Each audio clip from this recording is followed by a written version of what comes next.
East Asia Tonight. Good Wednesday evening. I'm Oteli Edwards. Tonight's top stories from East Asia.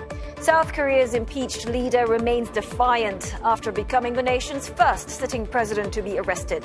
Investigators have 2 days to question Yoon Suk Yeol over his martial law decree as they pursue treason charges. Japanese and Chinese officials meet in Beijing, focusing on improving ties and mutual trust, with plans for Prime Minister Ishiba's early visit to China, though bilateral challenges remain. Japan and the Philippines voice grave concern over maritime tensions in the East and South China Seas, while vowing to strengthen security cooperation. And the outgoing Biden administration blocks 37 more Chinese companies from exporting to the U.S., its largest ever expansion of a banned list that took effect in 2022.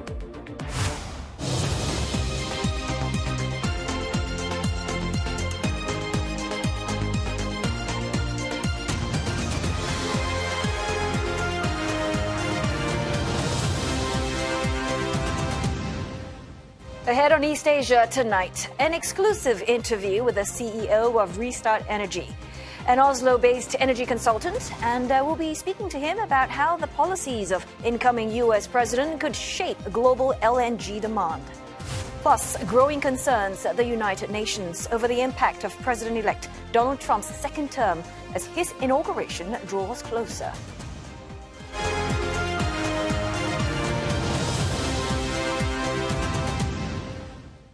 South Korean investigators are questioning impeached President Yoon Suk Yeol over his short-lived martial law decree that plunged the country into political chaos. Officials say Mr. Yoon is refusing to talk. The Corruption Investigation Office for High-Ranking Officials, or CIO, is expected to focus on insurrection charges. Authorities have 48 hours to question Mr. Yoon, after which they must seek a warrant to detain him for up to 20 days or release him. It's being conducted by the CIO's deputy chief, with Mr. Yoon's legal representatives present. Now, Mr. Yoon was arrested nearly a month and a half after his martial law decree and is the country's first sitting president to be arrested. His presidential motorcade left his heavily fortified residence shortly after a joint team of anti-graft officials and the police executed the detention warrant. More than 3,000 police officers marched onto his residence to arrest him early this morning. In a pre-recorded video message, the suspended leader alleged that the law in the country had collapsed and that he was submitting himself for questioning to avoid any violence. 불미스러운 유혈 사태를 막기 위해서 일단 불법 수사이긴 하지만 공수처 출석에 응하기로 했습니다. 그러나 제가 이 공수처의 수사를 인정하는 것은 아닙니다. And we have now CNA's Grace Chin joining us in the studio. So, Grace, I want to talk about what some people are saying. This is polarization at its worst. And both parties basically have split reactions to the first time ever South Korea arresting its sitting president. So just walk us through how we got to this point. As you mentioned, Oteli, polarization seems to be at its worst, and it's worth noting the specific vernacular each party is using. The ruling People Power Party criticized the CIO for pushing what it calls an illegal investigation. Lawmakers throughout the day who talked to media mentioned how it wasn't a surprise that President Yoon denied making any statements during the questioning. They said it was only reasonable given that the CIO does not have any legal basis or the authority to be exercising such a questioning, especially on grave charges like insurrection. The PPP condemned the CIO of being the opposition bloc's, quote, hired help. The party's senior spokesperson, Shin Dong-wook, released a commentary saying that the people will hold the CIO responsible for its unlawful actions because today's arrest warrant doesn't seem to be doing it for the purpose of unraveling the truth, but rather it seems to be a political show. Another ruling party lawmaker, Kwon Young-se, said the CIO is simply trying to embarrass the president or trying to appease some of the public sentiment as wanting to hold the president accountable for the short-lived martial law decree. On the other hand, the Democratic Party's floor leader Park Chan-dae noted that the arrest came a bit too late, but he hailed the arrest, saying that it's only the first step towards the right direction, which is restoring constitutional order, democracy, and rule of law. And the same floor leader said that because it came 43 days after December 3rd, it was when President Yoon had imposed the martial law decree, it came a bit too late. Now it's up for the South Korean court. It's up for officials to rightfully bring justice back to order. And that's by questioning him and finding him responsible for charges such as insurrection. So as you can see, the type of vernacular that each party is using is quite stark in contrast. Yeah, reactions are very split, and not just among the political parties as well. Give us a sense about public sentiment as well. How are they reacting to Mr. Yoon's arrest? As you mentioned, it's not just among political parties that we're seeing polarization. Even amongst the public, there are those supporting Yoon, as in they don't want him to be impeached or detained. There's also those that are demanding him be detained. So minutes after news broke out that the president was heading to the CIO headquarters, his supporters, who have fended off police from entering his residence for weeks now, actually headed to Gwacheon, where the CIO headquarters are located. They demanded the CIO stop making a fool out of the president, and extreme conservatives refer to the CIO with their go-to rhetoric, communist. They claim that if President Yoon had not declared the martial law, South Korea would actually be endangered in the hands of North Korea. The country also saw signs embedded with slogans like "Stop the Steal." And if you recall, that's actually a reference to the slogan popularized in the United States when President-elect Donald Trump and his supporters questioned the results of the 2020 U.S. elections, saying that the election results were actually rigged. And Yoon's conservative supporters often demonstrate strong bonds with American conservative movements. Like many Trump supporters, Yoon supporters believe that the general elections back in April 2024 that brought the opposition party into majority was actually rigged as well, which is why they're holding up signs saying "Stop the Steal." We can see a lot of references to the American flag there. Another interesting note is how the range of conservatives have been expanded to include those in their 20s and 30s this time around.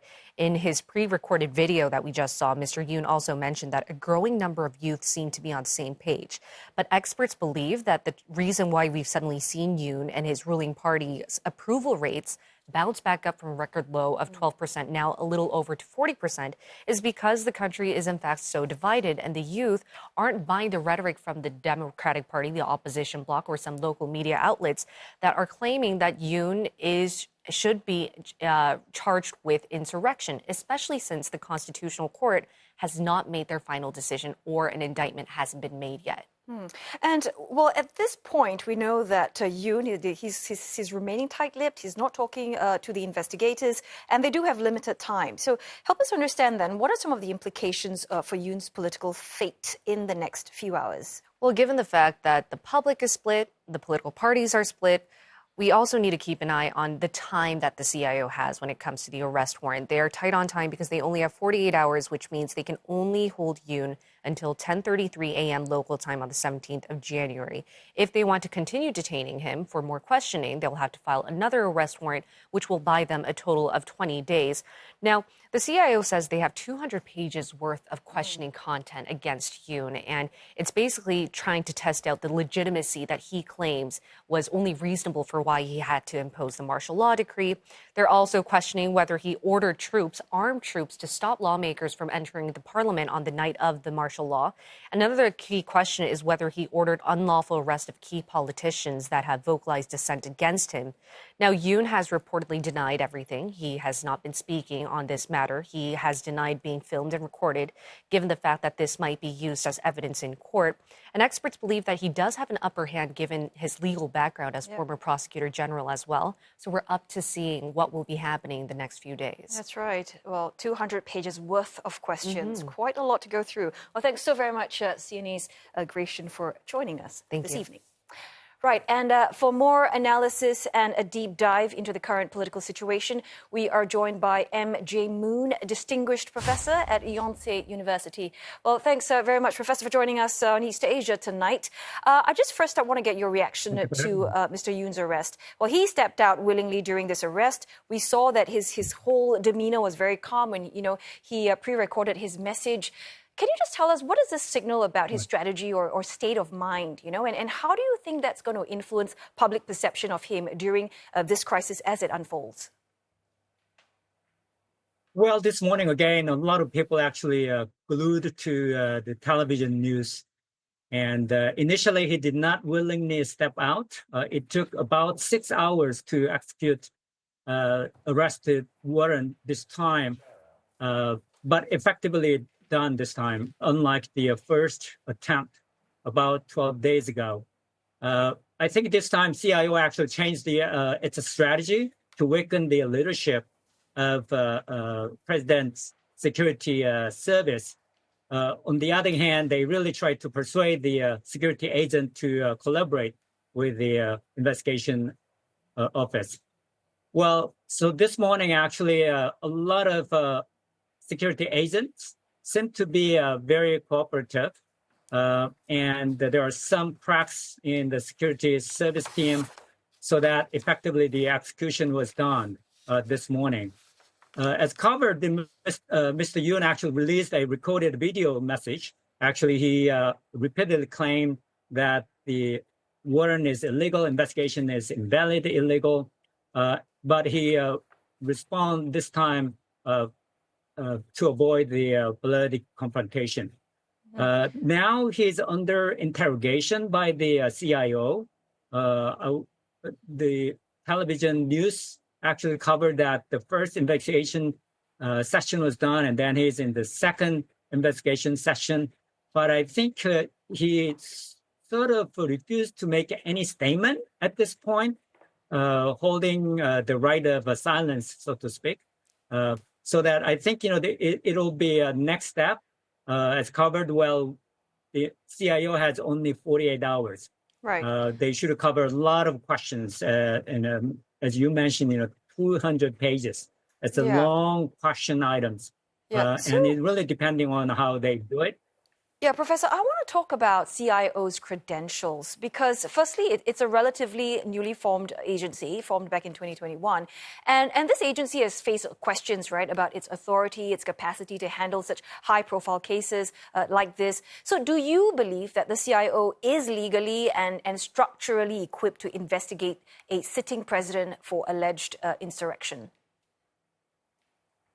Well, the manpower in CIO is pretty weak. It's a young office, and they don't have really many good, experienced investigators there. But they're working with the police, particularly special investigation team, so that I think they could handle the one. I think they prepared much this time. Also, they use a lot of evidence they collected, so that not only the investigation they do have, but also all the evidence they have. So now the question is whether they will effectively request the detention warrant, and then they and probably it takes a lot of paperwork to get the warrant issued by the court. And I think that's a really main point of interest the next time. So that 48 hours. And now, whether or not the detention warrant is requested and issued by the court, and then that's really the big thing. But at the same time, there are two tracks. Another one is actually impeachment trial by the Constitutional Court. And actually, tomorrow will be the second oral argument session will be held. Yesterday, the first session, Mr. Yoon did not show up, so that tomorrow the oral argument session automatically continue. It's a sort of kick off the actual trial. And a lot of people think that the Constitutional Court will accelerate the process. Yeah, because I was just wondering, right, this authority is given this strict timeline of 48 hours to try and seek a formal detention warrant, and then they have 20 days to indict Yoon.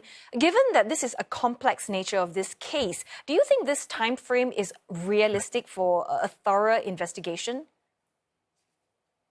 Yeah, it's a little bit complicated because investigation, the police is responsible for investigation of insurrection case, and then requesting warrant, that should be done by the CIO. And then actually indictment should be done by the prosecutor's office.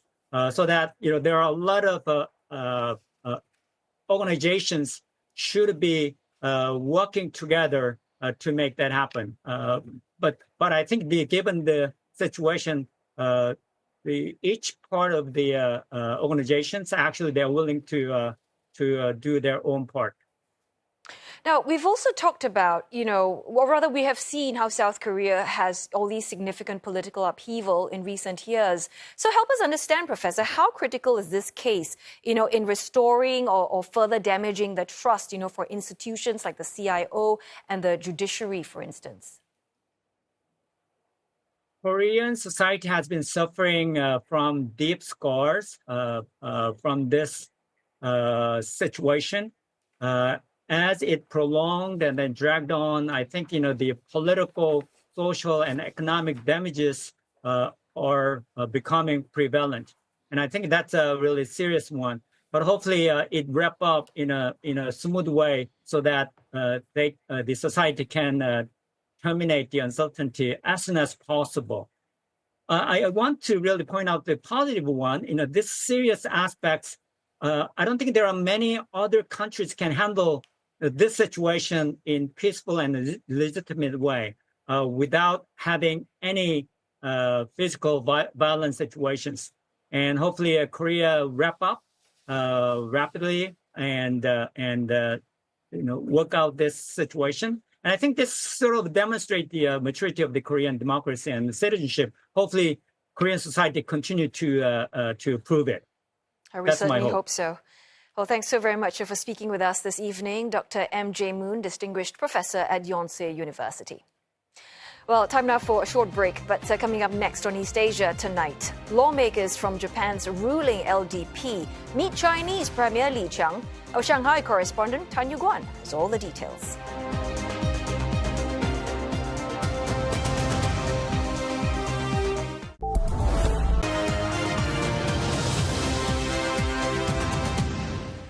Japan's ruling party executives have met Chinese Premier Li Qiang in Beijing, both sides agreeing to develop stable relations. Well, the Japanese delegation is led by Secretary General of the ruling Liberal Democratic Party, Hiroshi Moriyama, and his counterpart in the LDP's coalition partner, Komeito, and that's Makoto Nishida. The Japanese officials met yesterday with Chinese Foreign Minister Wang Yi and attended a dialogue session between the two countries' ruling parties. And for the latest update, we are joined now live by our Shanghai correspondent, Tan Yu-guan. So, Yu-guan, tell us what came out of that meeting between the Japanese lawmakers and Premier Li Qiang today.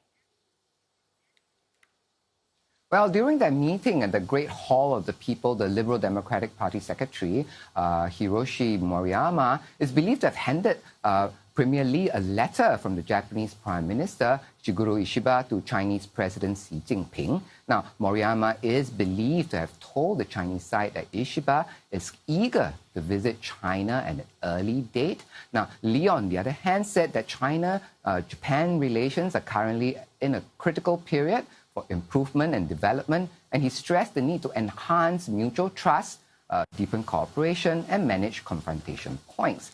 Now, Moriyama told Li that he wants to frankly discuss what is needed to make people in both countries feel that it is good to develop Sino-Japanese relations. Now, Makoto Nishida, who is the Secretary General of Komeito, LDP's coalition partner, on the other hand, also asked Li to visit Japan at an early date. Now, it's worth noting that while Moriyama is a very senior politician, he is by no means at the prime ministerial level. So for China's number 2, Li Qiang, to meet him shows the significance that China places on improving Sino-Japanese ties. Now, after all, Japan is China's second largest trading partner after the United States. And this is evident, quite evident here in Shanghai. There is a huge Japanese expat community in Shanghai, and they form the biggest expat community here, actually. Now, and if you combine Hong Kong's share of trade with Japan, China will overtake the United States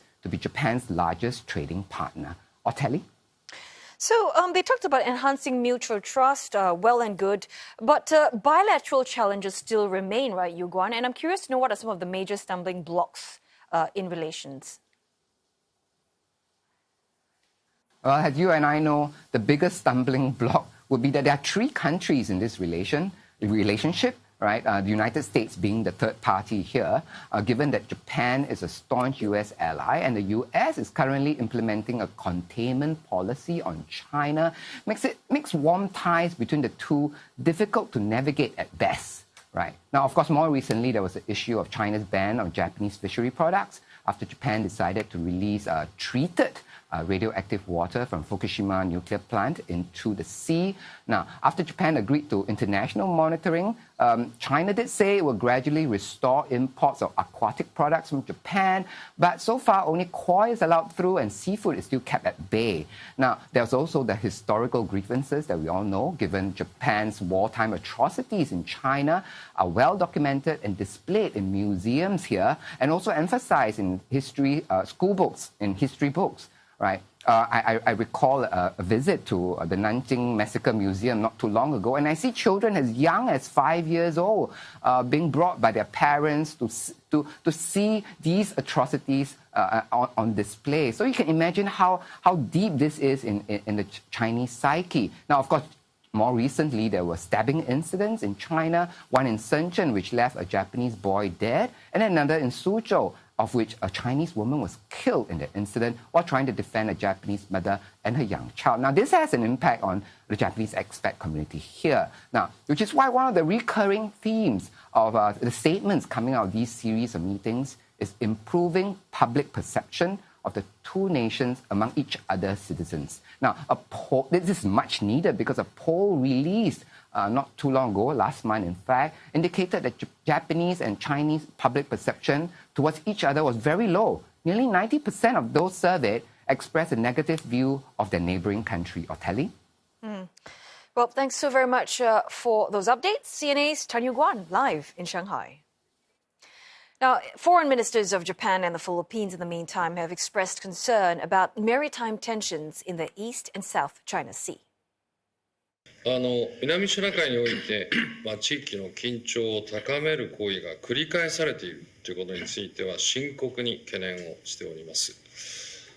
南シナ海をめぐる問題はこの地域の平和と安定に直結する、国際社会の正当な関心事項だと思っておりまして、我が国は力による一方的な現状変更の試みや地域の緊張を高めるいかなる行為にも強く反対をいたしますとともに、緊張の緩和を強く求めているところでございます。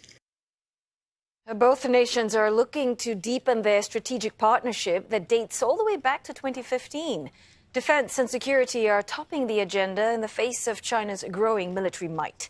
And at the core is the so-called Reciprocal Access Agreement, a landmark deal that allows the deployment of each other's forces on the other's soil for joint military exercises. The Philippine Senate has already ratified the agreement, but Japanese lawmakers have yet to do so. Prime Minister Shigeru Ishiba has not pushed it through, and observers are speculating that he may be delaying the ratification to avoid antagonizing Beijing, which has opposed the pact. Tensions also brewing in the South China Sea, especially between China and the Philippines over disputed waters. Reports say Japan cannot afford to sideline the pact much longer. Both are long-standing U.S. allies, and their closer military cooperation will tie in with Washington's own strategy to counter China's growing influence. Now, the leaders of the U.S., Japan, and the Philippines had met virtually over the weekend, vowing to deepen their cooperation in the face of what they call Beijing's dangerous and unlawful behavior in the South China Sea. Well, time now for another break, but coming up next on East Asia tonight, Intel are looking to restructure its venture capital unit, which has investments in Chinese firms, amid a continuing tech rivalry between the U.S. and China. Plus, Japan are preparing a $1 billion boost for its chip design industry in a bid to advance its AI ambitions.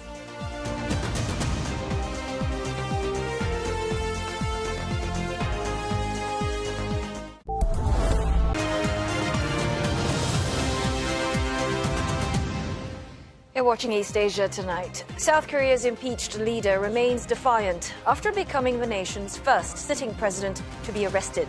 Investigators have 2 days to question Yoon Suk Yeol over his martial law decree as they pursue treason charges. Japanese and Chinese officials meet in Beijing, focusing on improving ties and mutual trust, with plans for Prime Minister Ishiba's early visit to China, although bilateral challenges remain. And Japan and the Philippines voice grave concern over maritime tensions in the East and South China Seas, while vowing to strengthen security cooperation. Well, business update now with Roland Lim. And Roland, I believe more Chinese companies, they are banned from exporting to the U.S. What's that all about? Well, 37 companies to be precise. The U.S. alleges that these businesses are involved in exploiting forced labor from China's Xinjiang region. The move is seen to be adding to tensions in trade between the U.S. and China and marks the largest single expansion of the Uyghur Forced Labor Prevention Act list since the law was first passed in 2021.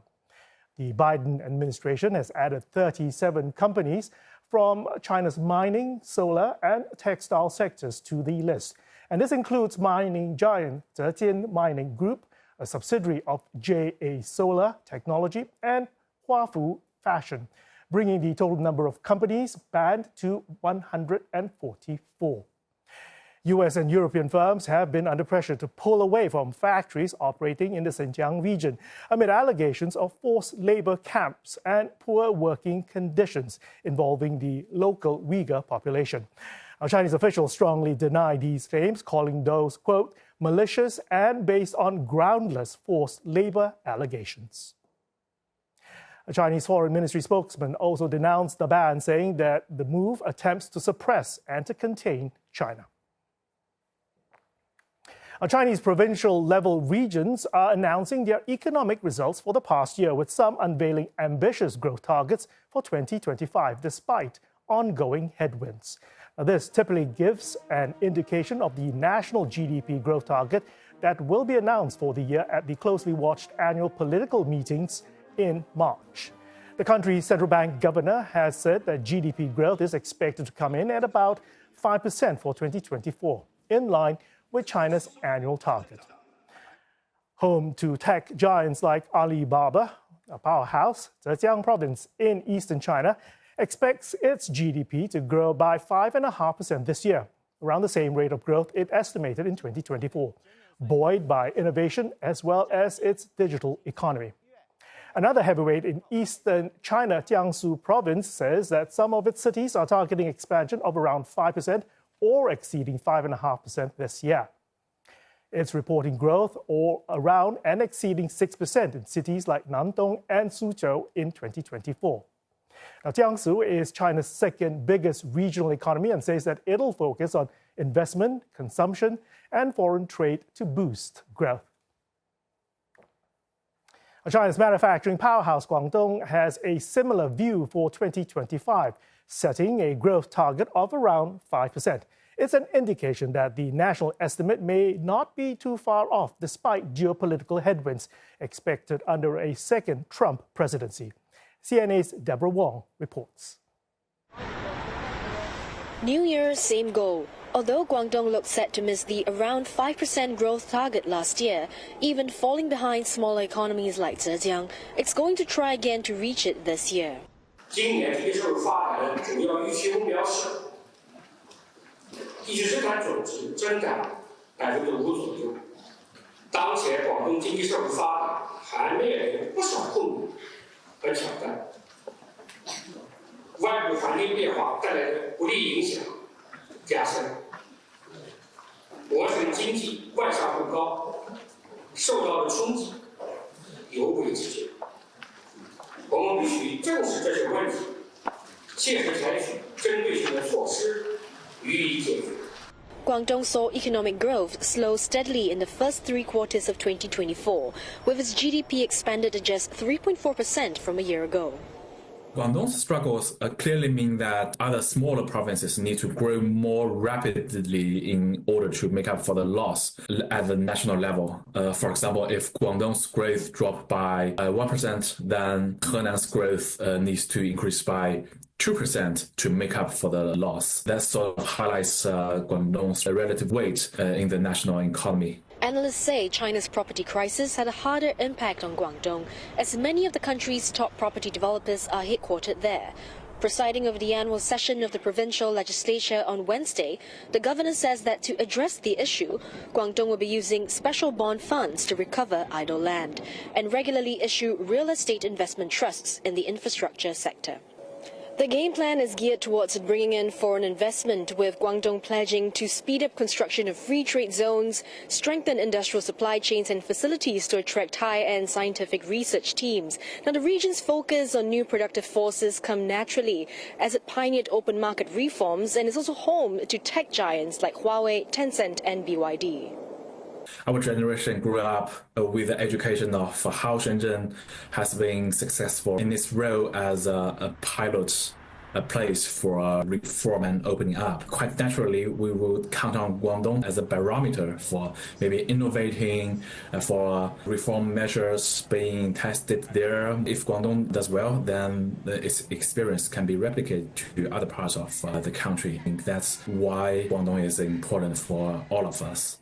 Provincial governments from across China will gather for another round of meetings during the annual 2 sessions in Beijing in March, where they will detail their agenda in line with the 2025 national targets. Deborah Wong, CNA, Guangzhou. A quick look at China's equity markets. The two mainland benchmarks closing down following a strong rally the previous session. Investors appear cautious, awaiting additional government stimulus measures. Meanwhile, Hong Kong shares closing up just marginally. One American firm is feeling the effects of the US-China tensions, according to some analysts. A chip maker, Intel, says it will separate its venture capital and investment arm, that's Intel Capital, into a standalone company. Now, this in order to focus on enhancing efficiency across the business. Intel will remain an anchor investor in the new venture fund, which would begin operations in the second half of the year and will have a new name. The existing Intel Capital team will move to the new company. Intel says the move would bring the firm's corporate structure into alignment with other leading venture firms. Now, the decision follows a series of cost-cutting measures at Intel after a nightmare year for the company in 2024. Its shares declined about 60% last year as the company fell behind on manufacturing and designing leading-edge chips. Market watchers say US-China tech rivalry may also have inspired Intel's restructuring. Now, it faces scrutiny in Washington over its exposure to Chinese tech companies. The US has been tightening its grip over AI chip supply chains and investments into Chinese entities. Sequoia Capital and GGV Capital, formerly two of the largest US venture investors in China, were spun out of their Chinese businesses in 2023 under mounting political pressure. Meantime, Intel continues to invest in China. According to the Financial Times report, it owned stakes in 43 China-based tech startups as recently as last year. Japan is providing $1 billion worth of government support for its chip design industry, this in a bid to play catch-up with the US and China. Japan plans to provide funding on projects that focus on areas such as AI, data centers, and self-driving vehicles over up to 5 years. The government will also help to train talent and to hold beginner-level to advanced courses for students and researchers in Japan. And the move comes as an increasingly large share of semiconductor investment goes towards designing the physical circuitry of chips. Tokyo is seeking to move further upstream from its earlier focus on production and establish its presence in the chip design field. A 2024 survey put the total market share of American businesses at 51%. Japan just accounted for 9%. In electronic design automation tools and core intellectual property, well, Japan also came in below China's 3 percentage point share. Tokyo's efforts to bolster its domestic chip design would reduce the risk posed by overseas supply chain disruptions as Washington further tightens its restrictions on semiconductor exports to China, including AI chips. President-elect Donald Trump is just days away from taking office, and his push for deregulation and energy dominance could accelerate U.S. LNG exports. Now, if the pause lifts in the first quarter and the proposed projects are developed, U.S. LNG is forecast to make up to 33% of global supply in 10 years' time. That's according to one study. Now, Asia, meantime, is LNG demand set to double to 510 million tons per annum by 2050, with China the biggest consumer. Now, to talk more about energy trends in 2025 and the green transition in East Asia, we're joined by Jarand Rystad. He is CEO, founder of Rystad Energy, an independent energy research house. Jarand, very good to have you with us. LNG remains the most important transition fuel in the race towards a net zero future. Now, East Asia, China, Japan, South Korea, Taiwan, all very big consumers. So what does a Trump 2.0 mean for the LNG market? I think short term it means very little. Weather forecast and the weather conditions in Europe will be more important, and also the ramp up of 2 of the new facilities globally. But longer term, you mentioned the growth that we expect from East Asia, even more from South Asia and Southeast Asia. They will actually double demand for LNG within the next 5 years. So then it will have some impact, because the Biden administration put a hold on some of the new projects from the United States.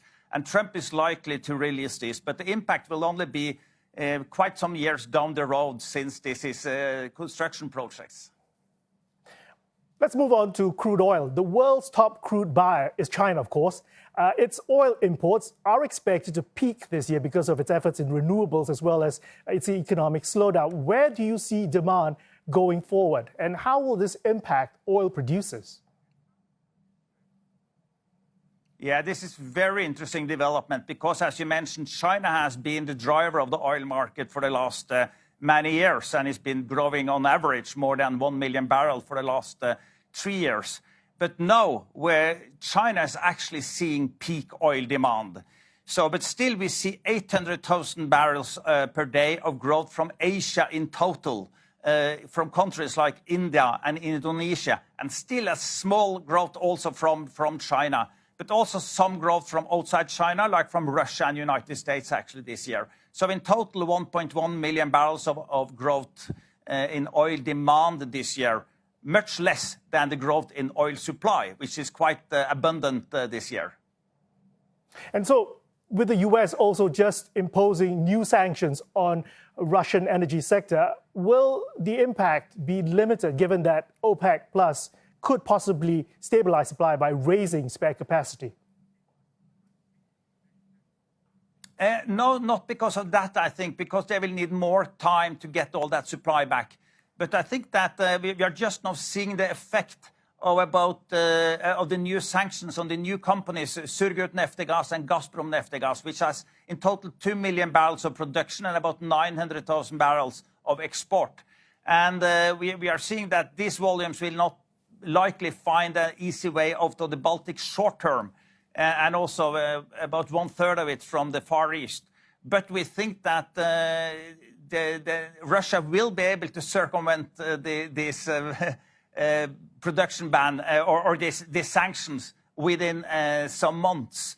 So we think that this effect will be quite short on the oil market, with a very strong oil prices as we just know. But also these volumes will be stockpiling in Russia. We saw that during the 2019 crisis, that they were able to grow the storage by 40-50 million barrels. And we can see the same this time. So when we are approaching the spring or March, we are seeing a very, very rich supply to the oil market, actually. So where do you see oil prices the next 3 to 6 months then? Well, we see strong oil prices at the moment, for the reason I just mentioned. But after that, we can see oil prices trending down. And typically, oil price trends down 5% if there's 1 million barrel of imbalance in the market for 1 month. So with 1 to 2 million barrels of imbalance for 2 to 3 months, until maybe OPEC Plus take further action, we can see oil prices down 20%. There's been major investments into the electrification of the pipeline here in Asia in order to build out electricity grids to power renewables.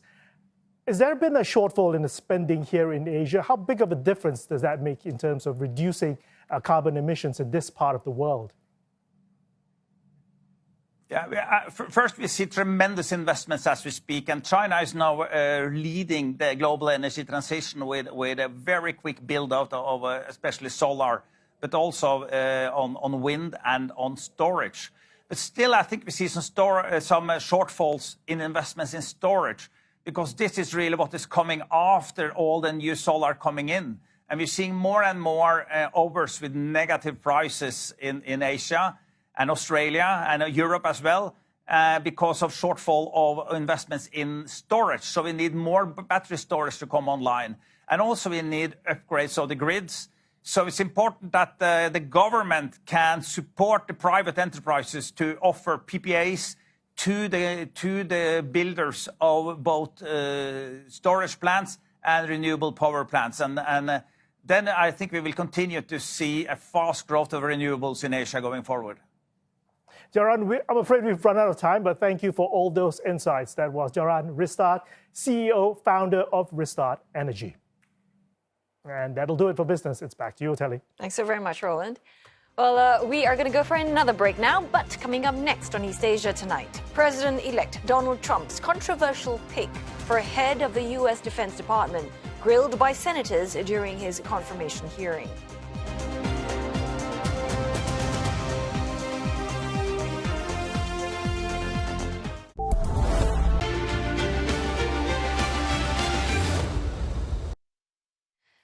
Donald Trump is just days away from taking office in Washington. And ahead of that, U.S. President Joe Biden and Mr. Trump's top advisors have put their differences aside, that is, briefly, for a symbolic passing of the torch event in the U.S. Capitol. Would you please pass to your successor? All right, thank you. I promise not to drop it. Yeah. Now, that's Biden's national security advisor, Jake Sullivan, and U.S. Congressman Mike Waltz, Trump's pick for the same job. Well, if that looked awkward, Mr. Sullivan agrees. He called it a strange, slightly awkward version of a dating game show where participants wrote down answers to see if they matched up. Well, for the two men at this event, the topic was American foreign policy. The critical thing is, in the midst of dealing with immediate crises, we can't take our eye off the ball of the long-term strategic competition with the People's Republic of China, because China is the one country with both the ambition and the potential capacity to really compete with us across all dimensions. We have not faced a challenge like that in a very long time, perhaps ever. President Trump is not a year one president. He's not even a year 5 president. He's year 9. He's been thinking about all of these issues the last 4 years. And so my team, we're trying to get our feet underneath us, and he's already, foot on the gas. And for a man who stays in 10th gear, I think. Meantime, Mr. Trump's choice for Secretary of State Marco Rubio is set to accuse China of lying and cheating at his confirmation hearing this month. According to prepared remarks seen by the Associated Press, he will say China was welcomed into the global order and took advantage of its benefits, but ignored its obligations and responsibilities. And Mr. Rubio also plans to say China lied and cheated their way to superpower status at America's expense. Separately, Mr. Trump's pick for Defense Chief Pete Hegseth came under fire at his confirmation hearing yesterday. Lawmakers grilled the former Fox News anchor and Army veteran for 4 hours. He was slammed for being unfit for the role and told to do his homework. Can you name the importance of at least one of the nations in the ASEAN, and what type of agreement we have with at least one of those nations? And how many nations are in ASEAN, by the way? I couldn't tell you the exact amount of nations in that, but I know we have allies in South Korea and Japan and in AUKUS with Australia, trying to work on submarines with them. Mr. Hegseth, none of those countries are in ASEAN. Across. None of those 3 countries that you've mentioned are in ASEAN. I suggest you do a little homework before you prepare for these types of negotiations. A few hours north of Washington, D.C., concerns are growing in New York at UN headquarters over the impact Donald Trump will have on the global body. Analysts believe that while the president-elect appreciates opportunities to make speeches on the world stage, his America First policies don't chime with the multinationalism the UN stands for. And Mitch McCann reports from New York. Meet at a time. Donald Trump once labelled the United Nations an underperformer, and during his first term as president, told the rest of the world he expected more from the global body. The American people hope that one day soon the United Nations can be a much more accountable and effective advocate for human dignity and freedom around the world. 7 years after this first address to the General Assembly, he returns to office and to a world grappling with many crises across multiple continents. Some UN analysts now have little faith he'll work with the UN to help solve those problems. He just doesn't think that way. He thinks purely in transactional terms about the United States and the rest of the world. Donald Trump's biggest frustration with the UN has been the level of funding it receives from the United States. The last time the former president was in the White House, he cut back US involvement to a number of UN agencies. He also started the US withdrawal from the World Health Organization. Washington is the UN's largest contributor, providing 22% of the core budget and 27% of the peacekeeping budget. This has been a concern for UN colleagues for at least a year, ever since it became clear that Trump was running for a second term in office. Colleagues in the UN and member states here have been preparing and sort of thinking through contingencies about the funding issue in particular. But there's a warning if the incoming president steps back from the UN. Others may step forward, namely China.